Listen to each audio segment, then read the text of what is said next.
Coraline Grisel, la neuropédiatre du centre hospitalier intercommunal de Créteil.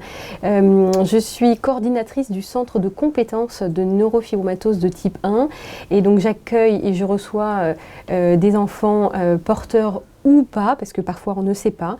Donc c'est une première consultation que j'assure avec le docteur Jannick pour les premières fois pour ces patients qui sont porteurs de taches café au lait.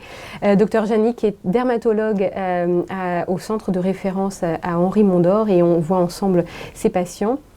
Qu'est-ce que la neurofibromatose de type 1 ? Eh bien, c'est une maladie génétique qui, au premier lieu, donne des taches café au lait.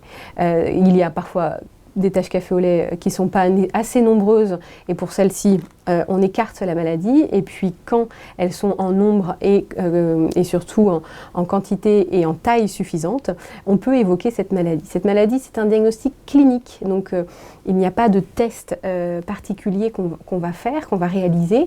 On pensera à des tests génétiques lorsque les familles en seront demandeurs, parce qu'en effet, c'est une maladie génétique qui est dominante, donc il y a un risque pour les fratries, mais parfois c'est de novo, donc ça, il n'y a pas de côté d'hérédité et donc les patients porteurs n'ont pas cette mutation héritée de leurs parents et donc on est content pour les fratries à venir.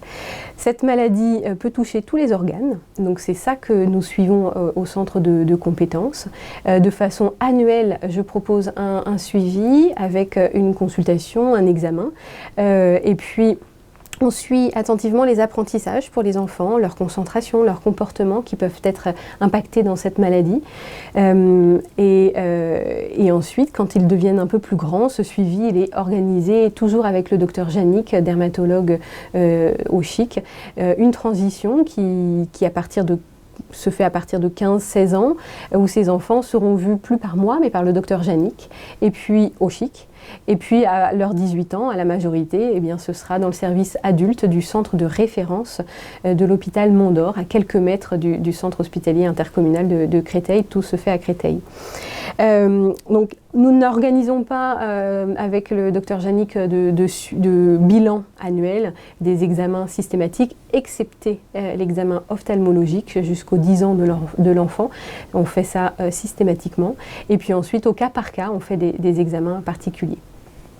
Nous assurons ce suivi et puis il y a aussi des informations que les familles et médecins ou autres peuvent trouver auprès de l'association Neurofibromatose dont l'antenne se trouve à Mondor, mais également avec la plateforme qui est en train de se créer des maladies rares. Et évidemment, nous sommes pour les familles qu'on suit disponibles par mail, avec un mail qu'on remet uniquement aux patients que l'on suit. Donc voilà, nous sommes là pour les enfants avec neurofibromatose de type 1 à Créteil, mais pas que, puisque nous sommes en partenariat avec des centres dédiés à cette prise en charge chez les enfants, que ce soit à Gustave Roussy, que ce soit à Necker, que ce soit à Trousseau. Donc c'est un vrai partenariat entre des services hospitaliers pour avoir un suivi pluridisciplinaire et le plus approprié pour les enfants avec ou sans complications de cette maladie.